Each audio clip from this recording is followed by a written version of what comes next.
Let's dive into the incredible story of Jamaica, a nation that was absolutely forged in fire. You see, its history isn't just about colonialism. It's a total masterclass in constant, brilliant, and powerful resistance against some of the biggest empires on Earth. So to really get Jamaica, you have to see it from two completely opposite perspectives.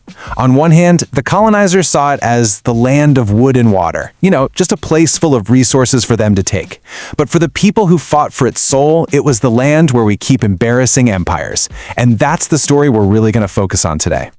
Before any empire even showed up, this island was called Saimaca. It was home to the indigenous Taino people, and they were thriving here. Farming, fishing, they even invented the hammock. But that entire world was about to be completely shattered.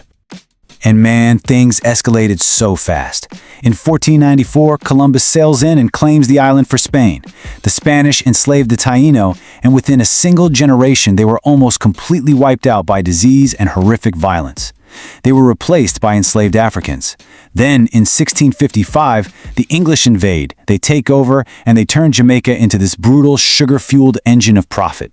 Its capital? The infamous Port Royal, known as the wickedest city on earth, right up until a massive earthquake literally swallowed it into the sea. Wild. But, right from the very beginning of all this, a totally different story was being written. Not in the cities, not on the plantations, but way up, high in the mountains. This is where a new kind of nation was starting to take root. The people writing this new story were the Maroons.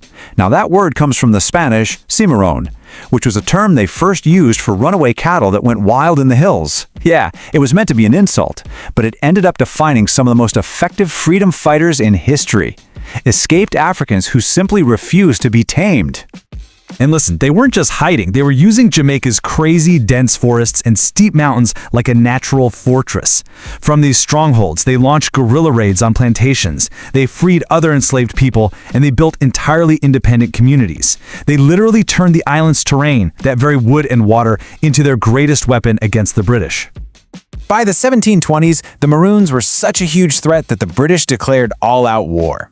But what they thought was going to be a simple mission, it turned into a decade-long nightmare. As it says here, they were facing a buy one, get one situation. A perfectly coordinated two-front war they just couldn't win. The British were just getting outsmarted on both sides of the island at the same time. Over in the west, you had Cudjoe, a brilliant military strategist. And in the east, you had the legendary Queen Nanny, a spiritual leader and an absolute master of guerrilla tactics. Together, they fought the entire British Empire to a standstill, forcing them to sign peace treaties that actually recognized Maroon freedom and their land. But decades later, tensions flared up again, and it sparked the Second Maroon War. The Maroons of Trelawney Town fought fiercely, but after months of brutal fighting, the British governor offered them a deal. He said, "Lay down your arms and you'll all be pardoned and allowed to stay on your lands." But it was a lie. The moment the Maroons surrendered, the British declared them too dangerous to stay. 550 men, women, and children were rounded up, forced onto ships, and exiled to the freezing winters of Nova Scotia, Canada. It was a punishment specifically designed to break their spirit completely. But you can't exile an idea, right? The spirit of resistance couldn't be broken. Even as the Maroons were fighting up in the mountains, the fire of rebellion was starting to catch on all across the island's plantations, where the vast majority of enslaved people lived and suffered. So in 1760, one of the biggest uprisings in Caribbean history was launched by a man named Tacky. Now, Tacky wasn't just a rebel. Back in West Africa, he'd been a powerful chief with a ton of military experience. His goal wasn't just to escape, it was to create a free and independent black nation right there in Jamaica. And his rebellion kicked off with military precision. He and over 100 other enslaved men, who all had military backgrounds from Africa, stormed a plantation, seized weapons and gunpowder, and started their campaign. The movement just exploded, quickly growing to hundreds, and it sent absolute terror through the plantation owners.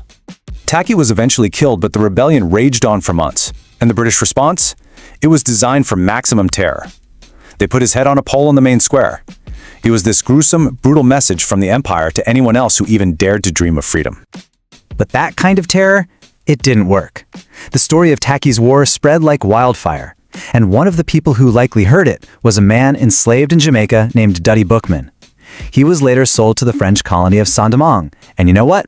That revolutionary spirit he soaked up in Jamaica helped him spark the single most successful slave revolt in all of human history, the Haitian Revolution.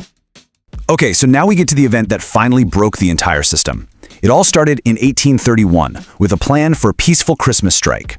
It was organized by a Baptist deacon named Sam Sharpe, and the demand was simple: wages. When the planters refused, that strike exploded into the largest rebellion in Jamaican history. We're talking 60,000 people rising up. The British response was swift and brutal. They executed Sharpe and hundreds of others. But the sheer scale of the violence horrified the British public, and it directly pushed Parliament to finally abolish slavery. So, emancipation was achieved in 1838, but that wasn't the end of the story, not by a long shot. Sure, the physical chains were gone, but the economic and social structures of the plantation, they were still very much in place. The fight for real freedom was just entering a new phase. This next century was just a whirlwind of struggle. Decades after emancipation, you have Paul Bogle leading the Morant Bay Rebellion, demanding not just freedom, but land and justice. Then comes the incredibly influential Marcus Garvey, who builds a global movement for Black pride.